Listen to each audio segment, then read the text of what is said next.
Okay, so hey, how you doing? I'm with another book. Serafina and the Splintered Heart. So this week, for this video, I've actually written a somewhat kind of my own summary for the book, but I used the back summary to help because I didn't want to do spoilers. And I also read the author's note in the back, which I suggest y'all do that when you get a book. And if there's an author's note, you should read it. Because, definitely for Serafina, because for this book series, Robert Beatty puts a lot of information in the author's note that is actually kind of helpful sometimes.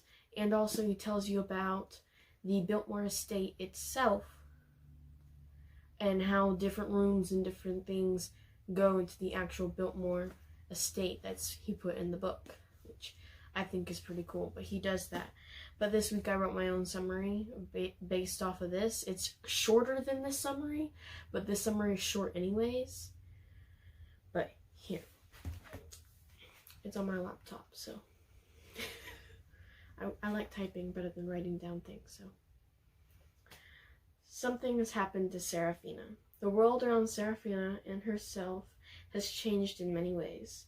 An unknown threat moves toward Biltmore, and a power without a name has brought violent storms that are flooding everything in sight.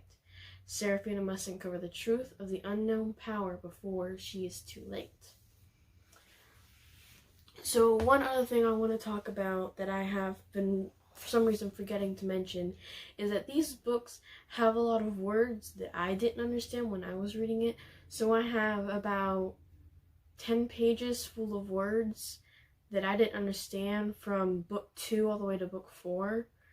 But that's also because I was skipping lines between words because I was going to write definitions and everything, but I still haven't done that. But yeah, so there's a lot of words I didn't understand. There's a lot of old English kind of words, I guess you could say. I'm not exactly sure how to tell you that. That's just how it is. I'm not saying it's like super confusing, you don't understand. I mean, there's like, if once you read it a few times, you'll understand, oh, that's what that is. Like, there was a plant, I forgot what it was. It's some kind of flower plant. And I was like, what is this? It's like some weird, different language. It's just a weird name for a flower bush or whatever it was. But it's got all these different things. It is kind of confusing at times, but you'll figure it out. What I also want to talk about is in this book in particular, The Splintered Heart, I actually got kind of confused. Because you get all this information, you know more than Serafina does in the book, of course. You always know more than the character. But in this one in particular, I got a little confused. In the author's note, Robert Beatty says he doesn't want some things revealed. He wants the readers themselves to figure out what has happened, and he doesn't want that stuff like spoilers and stuff. So that's what I should be really careful about. But it was kind of confusing for me reading this book. And I didn't quite understand everything as a whole until I got to the end and finished it. Because then I was able to piece everything together and finally understand it all.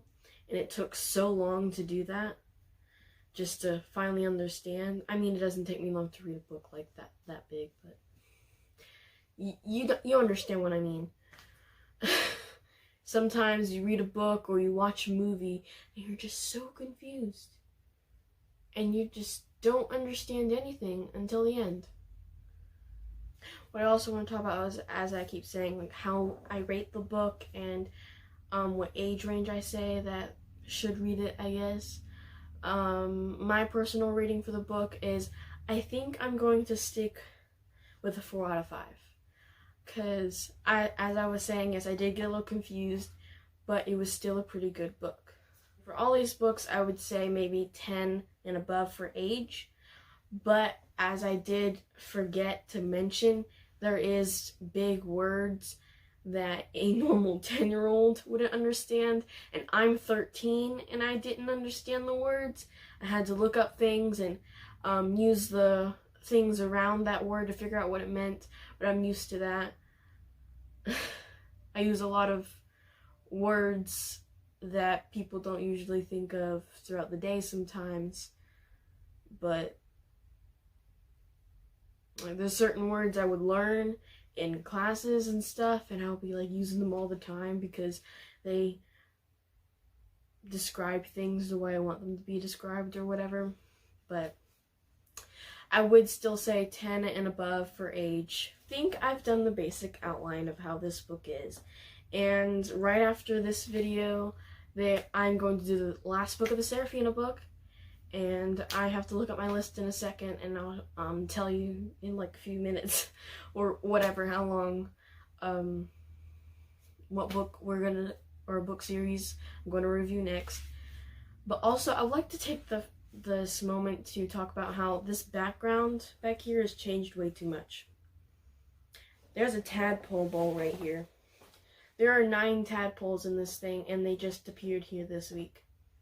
And so you're just gonna see this now. The first video, it was the same bookshelf it's been like for months. The second video, everything started changing. And then the last video, books are missing.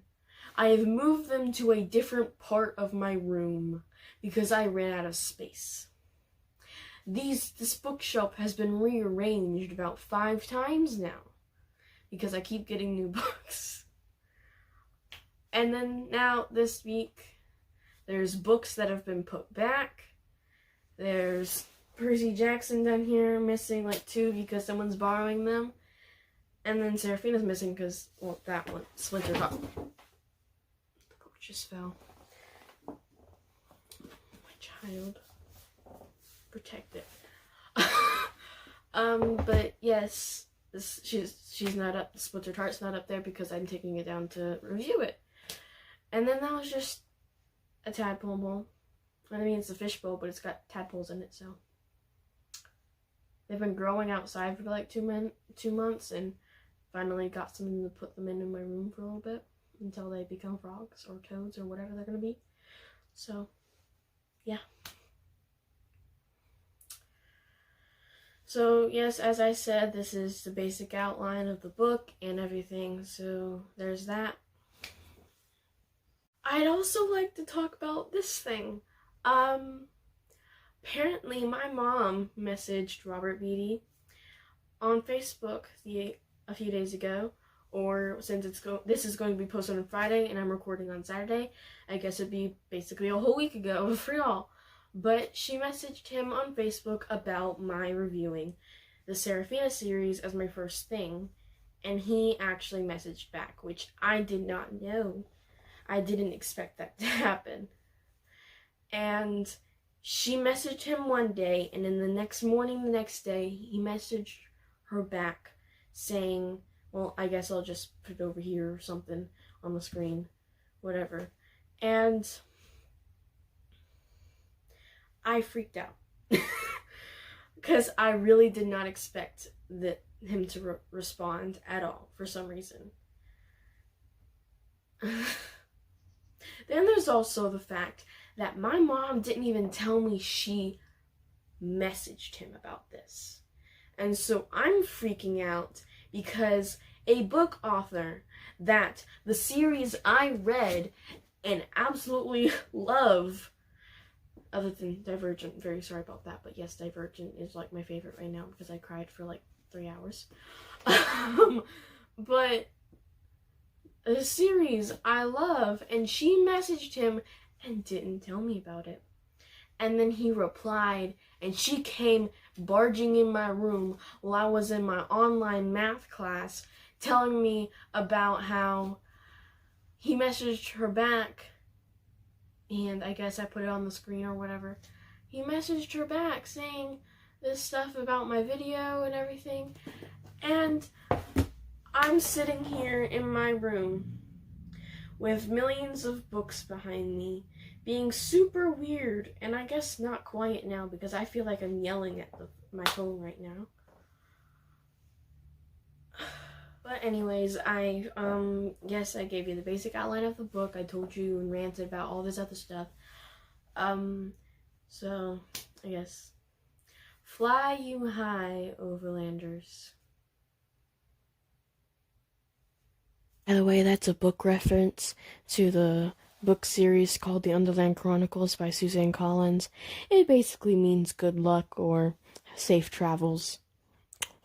Just thought it was appropriate since I'm reviewing books.